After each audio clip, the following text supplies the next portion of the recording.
Welcome to house number 33 Owl Street, where the living are preyed upon by forces beyond their understanding. Mirul and Fendi's terrifying journey is about to begin. Welcome to house number 33. The film opens with a girl covered in blood, being dragged by someone. Then, a dark and horrific figure, half animal and half human, with the face of a wild goat, appears in front of her and implants a dagger in her head. Seeing this, a boy wakes up from a nightmare. Then we see the same boy driving with his friend. This is Mirul and Fendi, who are professional cleaners heading to a project. However, on the way, their van gets a tire puncture, which Mirul tries to fix.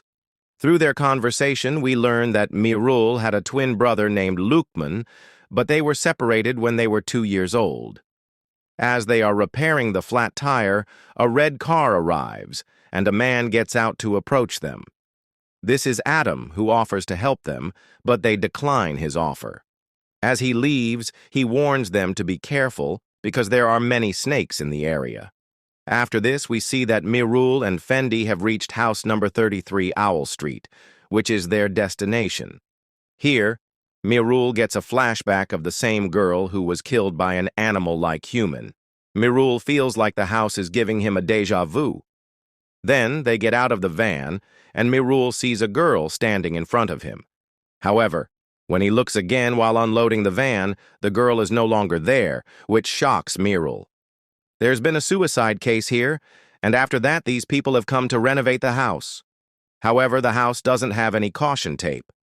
Then they approach the door and it's unlocked. They open the door and enter.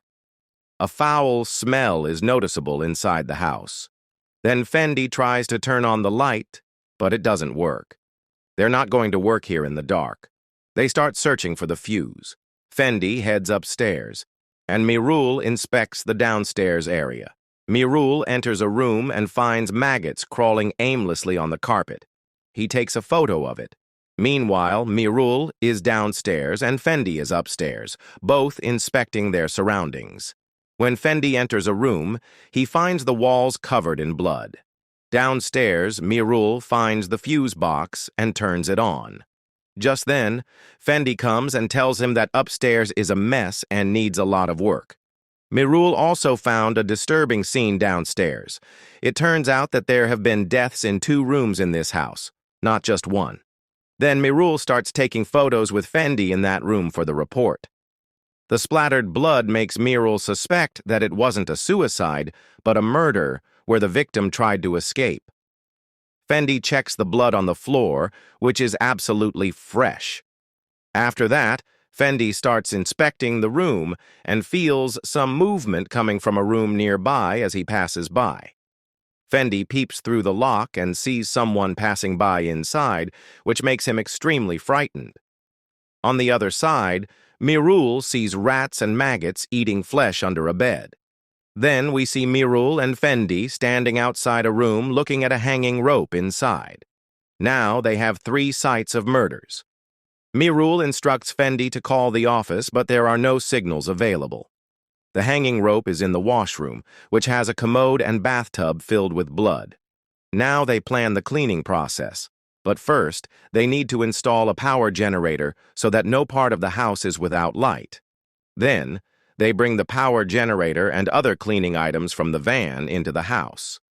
The scene shifts to a different house where a woman, Abu Laila, is sitting and reading about the Dajjal. Suddenly, a girl calls her grandma, and she gets up to open the door, where she finds the same girl, Aisha, who Mirul saw in the yard. Aisha has come to tell her grandmother that someone has entered Tokmat's house, referring to Mirul and Fendi. The grandmother quickly brings Aisha inside and locks the door. On the other side, Mirul and Fendi are busy with the cleaning, when suddenly Mirul hears a voice from upstairs. He leaves Fendi downstairs and goes up to check. He doesn't see anyone, but when he turns around, we see a woman passing by inside the room. Then, the scene shifts to a phone ringing a call from Laila. This is Isyak's phone, who is reciting the Quran. We return to Mirul and Fendi, who are sitting together, anxious for the work to finish so they can go home. After a 5-minute break, they resume the cleaning. During the cleaning, Fendi notices something strange under the carpet in a room and lifts it up, revealing a ritualistic circle drawn on the floor, which is quite bizarre. Fendi's attention is then diverted to a cupboard in the same room. When he opens the cupboard, he's shocked to find a photo of a devil-like figure with a human-like body and a wild, goat-like head. There are also creepy iron items attached below it, resembling the goat face. Moreover, a skull is placed there, and a mysterious box is present. Fendi's curiosity gets the better of him, and he opens the box, revealing ritualistic items inside. This discovery suggests that the house might belong to a sorcerer. Fendi also finds an iron-covered book with barbed wire and a skull on it. When he touches the book, his finger bleeds, and the blood goes onto the skull on the cover. When Fendi opens the book, he sees idol worshipping rituals. As soon as he reads the name, the lights in the room start flickering. In another room, Mirul hears a noise as if someone has entered the house. He immediately goes to Fendi. Then, both of them come downstairs to check and find the front door open, but there's no one there, just the wind. It seems like it's about to rain. As they head back upstairs, they hear movement coming from one of the rooms. When they enter the room, they find the carpet covered in bloodstains and maggots again, even though they had already cleaned it. They move to another room, only to find blood on the walls and the carpet dirty once more, despite Fendi having cleaned it thoroughly, with only the trash left to be taken out. Now they're terrified and want to leave the house immediately. As they enter the room where Fendi was earlier, Mirul notices the book, and his gaze falls upon the symbol of a pentagram on the floor, which he associates with devil worshippers. Fendi tells Mirul about the book, and Mirul asks if he read anything from it. Fendi denies it outright. They then rush downstairs to escape, but when they try to open the door, the lock is scorching hot, hurting their hands. Mirul becomes suspicious of Fendi, thinking he must have read the book, which might be an incantation to summon demons. Mirul confronts Fendi, who admits to reading just one word. Mirul overreacts. They sit in a room, where Mirul explains the sigil of Baphomet, associated with Satan's followers who practiced idol worship and invoked Satan's spirit. Fendi wonders if reading the devil's name might have summoned the demon, trapping them. Fendi suggests performing the ritual in the book to send the demons away. Mirul finds this idea absurd, but Fendi convinces him to agree. Then we see Ibu Laila knocking on a house door and calling out for Isiak. Isiak's wife answers the door, and Isiak comes out. Ibu Laila tells Isiak that the same thing is happening again. Both of them take Ibu Laila inside with them. On the other side, Mirul and Fendi are starting a ritual. According to the book, they'll light candles. Fendi will recite 4 forbidden names, and then he'll drop his blood on a spirit plate. After that, the spirit plate needs to be spun, which will open supernatural gates. Once the spirit plate stops, they'll be free. But free from what? The ritual book doesn't mention it. Now the outcome of this ritual depends on its completion. The candles are lit, and Fendi drops his blood on the spirit plate. Then, Fendi starts reciting the 4 forbidden names. When he says the first name, there's a commotion in the jungle. When he says the second name, it feels like someone is approaching. When he says the third name, a strong gust of wind opens the house door, and someone is coming upstairs towards them. Fendi then sees the girl, covered in blood, dragging herself backward on the ground, the same girl Mirul saw in his nightmare at the beginning of the film. When Fendi recites the last name and spins the spirit plate, the supernatural gates open. A girl in a red dress, holding a knife, enters the room with bloodshot eyes. She attacks them with the knife, and both Mirul and Fendi fall unconscious. When the spirit plate stops, all the candles are extinguished. When Mirul and Fendi regain consciousness, the girl is gone, and they feel extremely cold. Someone calls out Mirul's name, but it's unclear who it is. Both of them head downstairs, thinking of escaping the house. However, when they open the door, they're met with a dense jungle, and fear sends them running back inside. As they enter the rooms, they find corpses, and this scene repeats in multiple rooms. When they approach the hanging rope, they see a dead body hanging, which falls to the ground as they watch, and the door closes. When the door opens again, the body is gone. Frustrated, they sit down when they hear footsteps. The dead bodies in the other rooms also disappear. The situation suggests that someone or something else is present in the house, removing the corpses. As they sit, they see a man with an axe stuck in his head through the window. They flee and encounter a different creature in the next room, a goat-faced entity that attacks them, but they manage to escape. The attacker seems to be wearing a goat mask, suggesting there's a mystery behind it. Mirul and Fendi are now separated. Fendi sees a hanging dead body and flees to the bathroom, where a bloody girl appears and disappears after knocking on the door. When Fendi lifts the curtain in front of the bathtub, the girl suddenly attacks him and vanishes again. Fendi runs out, covered in blood, towards the mirror. Meanwhile, the goat man attacks Mirul, stabbing him in the arm. But Mirul bravely fights back, stabbing the goat man in the chest before escaping. When Mirul reaches Fendi upstairs, he sees someone wrapped in a white sheet on the way, but there's no one there when he removes the sheet. Mirul then runs towards the man with the axe stuck in his head, but Fendi takes him away from there. They realize they're trapped due to the ritual book and decide to burn it. However, Fendi's lighter doesn't work, and the door slams shut. A hanging dead body floats towards Mirul, calling out his name. But when Mirul turns around, there's no one there.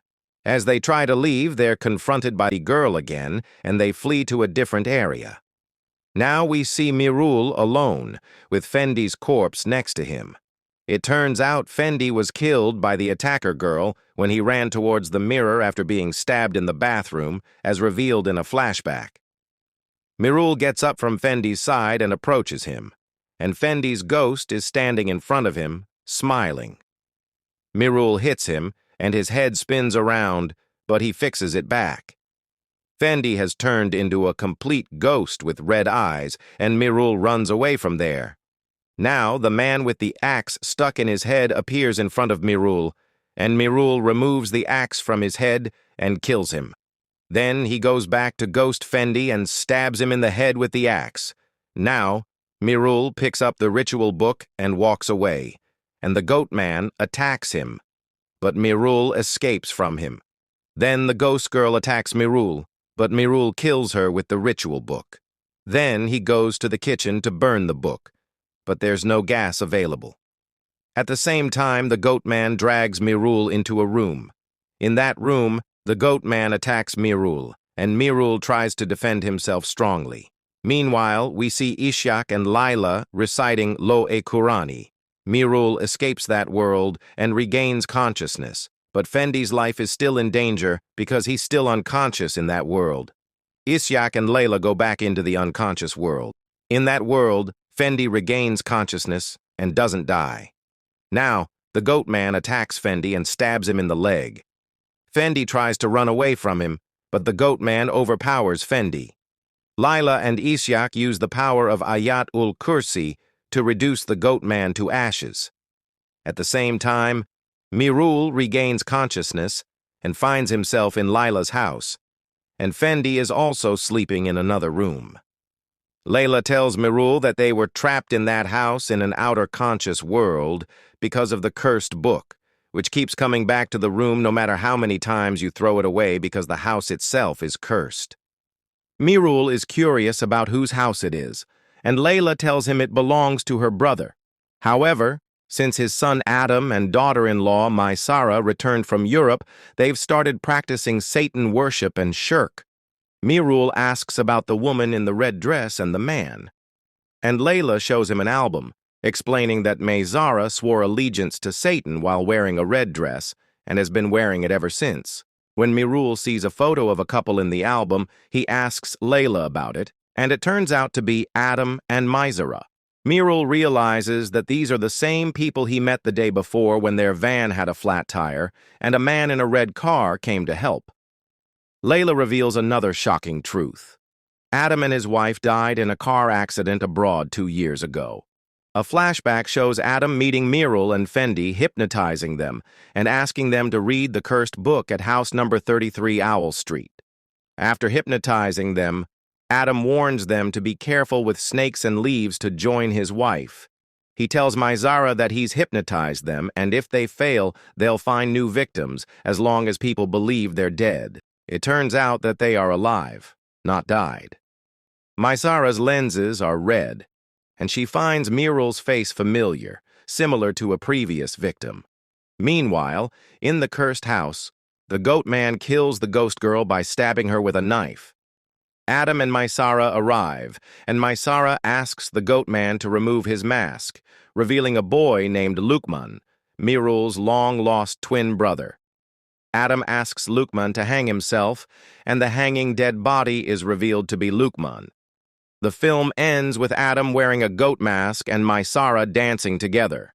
Until next time, stay spooky. Like, share, and subscribe for more horror movie recaps and analyses. Comment below with your favorite horror movies.